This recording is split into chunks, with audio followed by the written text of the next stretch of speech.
Salut à tous, on se retrouve aujourd'hui pour une nouvelle vidéo et aujourd'hui on va évoquer un terme dont on entend beaucoup parler dans les médias depuis quelques mois voire quelques années maintenant, c'est celui de lanceur d'alerte. Après une petite définition et après avoir parlé de l'actualité de ce terme, il sera temps de donner quelques exemples plutôt intéressants. On commence tout de suite. Vous l'aurez compris, les lanceurs d'alerte vont lancer des alertes en révélant des informations qui pourraient menacer l'homme, la sécurité ou même la démocratie, en se rebellant contre son employeur la plupart du temps, ou parfois même contre un gouvernement, et en révélant ces informations à la justice et bien souvent aux médias. C'est comme ça que de grosses affaires ont pu être révélées au public, et les lanceurs d'alerte ont été aidés aussi par l'essor du numérique, vu la vitesse à laquelle l'information circule.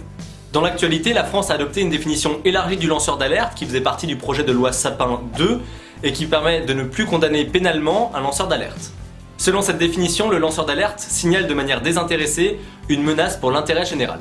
À l'échelle européenne, des députés écologistes, dont la française Eva Joly, ont mis en place une plateforme pour déposer des documents et faciliter ainsi le travail des lanceurs d'alerte. Les députés européens aimeraient inciter les sources à parler, car encore beaucoup de personnes n'osent pas par peur des représailles.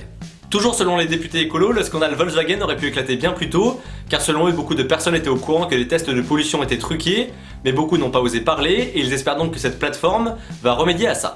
Mais la grosse problématique, c'est que le lanceur d'alerte répond à sa propre morale, et la morale est différente pour chaque personne, ce qui est d'intérêt public pour certaines personnes ne le sera pas pour d'autres. C'est pour ça que beaucoup de lanceurs d'alerte sont poursuivis en justice. Les États-Unis félicitent ceux qui dénoncent les fraudes fiscales, mais vont poursuivre en justice ceux qui partagent des documents confidentiels, notamment ceux qui sont en lien avec le secteur militaire. C'est notamment le cas de Chelsea Manning qui a été condamné à 35 ans de prison dans des conditions de détention épouvantables. Chelsea Manning avait partagé des documents militaires classifiés, des journaux de guerre en Afghanistan et également une vidéo d'une bavure américaine, celle d'un raid aérien qui a tué des civils à Bagdad. Ces informations avaient été publiées sur Wikileaks, un site dont vous avez certainement entendu parler. C'est un site qui existe depuis 2006 qui donne de l'audience aux lanceurs d'alerte en publiant des documents confidentiels et en protégeant les sources. Wikileaks a partagé pas mal de documents sur l'armée américaine et ses pratiques, comme ceux de Chelsea Manning. On a également appris grâce à Wikileaks que les 3 derniers présidents français, Jacques Chirac, Nicolas Sarkozy et François Hollande, ont été écoutés par la NSA. Depuis 2012, Julian Assange, le créateur de Wikileaks, est confiné dans une pièce de 18 mètres carrés au sein de l'ambassade d'Équateur à Londres, où il a demandé l'asile politique. Il est sous le coup d'un mandat d'arrêt international pour des soupçons d'agression sexuelle en Suède. Il tente de faire annuler cette procédure depuis maintenant 6 ans, et il sait qu'il se fait arrêter immédiatement s'il sort de l'ambassade. Pour l'instant, toutes ces procédures ont été déboutées et il reste sous le coup du mandat d'arrêt international, et il a également peur de se faire extrader vers les États-Unis à cause des documents qu'il a révélés grâce à Wikileaks. Et enfin, le dernier exemple et pas des moindres, c'est celui d'Edward Snowden qui a travaillé à la CIA et à la NSA et qui a révélé les programmes de surveillance de masse aux États-Unis afin de prévenir le peuple, car le gouvernement utilise apparemment des systèmes d'écoute pour surveiller la population.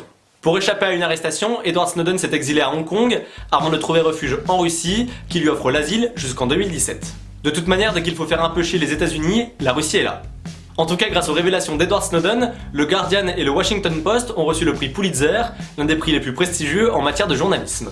Et si ça vous intéresse, l'histoire d'Edward Snowden a même donné lieu à un film, Citizen4, qui a remporté l'Oscar du meilleur film documentaire. Allez, on en a fini avec cette vidéo. Comme d'habitude, vous pouvez vous abonner en cliquant par ici. Vous pouvez me rejoindre sur les réseaux sociaux, les liens sont dans la barre d'infos. Et vous pouvez toujours commenter, liker, partager la vidéo si elle vous a plu. Quant à moi, je vous donne rendez-vous la semaine prochaine pour une nouvelle vidéo. D'ici là, portez-vous bien et tenez-vous informés. Ciao. Bim! Salut à tous, on se retrouve aujourd'hui pour une nouvelle vidéo et aujourd'hui on parle du rachat de Monsanto, le géant agricole américain, par Bayer, le géant allemand pharmaceutique, deux entreprises qui ont une sale réputation, mais vous connaissez le dicton, qui se ressemblent s'assemblent. On commence tout de suite.